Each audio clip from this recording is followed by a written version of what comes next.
নজর রাখবো পরবর্তী খবরের দিকে। এসআইআর এর জন্য ভোটার তালিকা থেকে অসংখ্য মানুষের নাম বাদ গেছে ও বিচারাধীন রয়েছে অনেকেই। প্রতিবাদে কমিশনের বিরুদ্ধে রাস্তা অবরোধ করে বিক্ষোভ হিঙ্গলগঞ্জ বোলতলা এলাকার মানুষজনদের। রাস্তা অবরোধ করার ফলে তৈরি হয় যানজট। বিক্ষোভকারীরা জানিয়েছেন যতদিন তাদের নাম ভোটার তালিকায় না উঠছে ততদিন এই আন্দোলন তারা চালিয়ে যাবেন।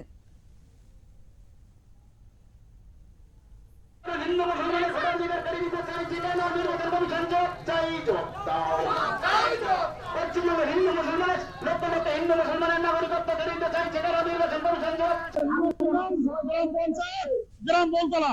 দাদা আমি বিচারাধীন, আমার মা ভোটার তালিকা আমি অবৈধ। কি চাইছেন এখন আপনারা? আমরা চাইছি এই সুষ্ঠু বিচার করে তারপরে প্রত্যেকের নাম তুলে তারপরে নির্বাচন কমিশনার সঠিক পথ বেছে নিয়ে আমাদেরকে সবাইকে হিন্দু মুসলিম একত্রিত